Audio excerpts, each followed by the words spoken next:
విశాల్ మరోసారి వివాదంలో ఇరుక్కున్నారు. తన మాట తీరుతో మద్రాస్ హైకోర్టు ఆగ్రహానికి గురయ్యారు. కోర్టుని షూటింగ్ స్పాట్ అనుకుంటున్నారా అంటూ కన్నెర చేసింది కోర్టు. ఇంతకు వైరల్ గా మారిన అసలు విషయం ఏంటి? తమిళ స్టార్ హీరో విశాల్ పై మద్రాస్ హైకోర్టు ఆగ్రహం వ్యక్తం చేసింది. తెలివిగా మాట్లాడుతున్నా అనుకుంటున్నారా, సరైన సమాధానం చెప్పండి అంటూ ఫైర్ అయ్యారు జడ్జ్. హీరో విశాల్, ప్రముఖ నిర్మాణ సంస్థ లైకా ప్రొడక్షన్ మధ్య డబ్బుల విషయంలో కొంతకాలంగా వివాదం జరుగుతోంది. ఒక సందర్భంగా విశాల్ తన ఫైనాన్షియర్ నుంచి 21 కోట్ల రుణాన్ని తీసుకున్నారు.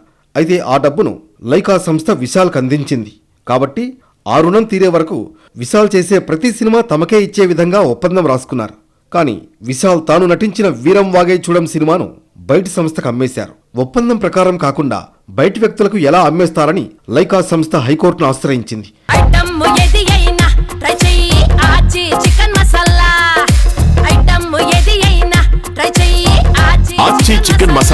ఈ కేసు విచారణకు హాజరైన విశాల్ సమాధానం చెబుతూ తాను కేవలం తెల్ల పేపర్ల మీద మాత్రమే సంతకం చేశారని, సినిమాల ఒప్పందం విషయం తెలియదని చెప్పుకొచ్చారు. దాంతో ఆగ్రహించిన హైకోర్టు జడ్జ్, తెలివిగా సమాధానం చెబుతున్నా అనుకుంటున్నారా, ఇది సినిమా షూటింగ్ కాదు, సరైన సమాధానం చెప్పండి అని అన్నారట. ప్రస్తుతం ఈ న్యూస్ సోషల్ మీడియాలో వైరల్ గా మారింది. పందెంకోడి 2 విడుదలకు ముందే డబ్బు తిరిగిచ్చేస్తానని మాట ఇచ్చారా అని ప్రశ్నించగా సమాధానం చెప్పేందుకు విశాల్ ఆసక్తి చూపించలేదు. ఇలా ప్రవర్తిస్తే కుదరదు, అవును లేదా కాదు అని సమాధానం చెప్పండి అని మరోసారి ఆదేశాలు జారీ చేశారు. దీంతో ఆయన తాను లైకా దగ్గర డబ్బు అప్పుగా తీసుకున్నట్లు అంగీకరించారు.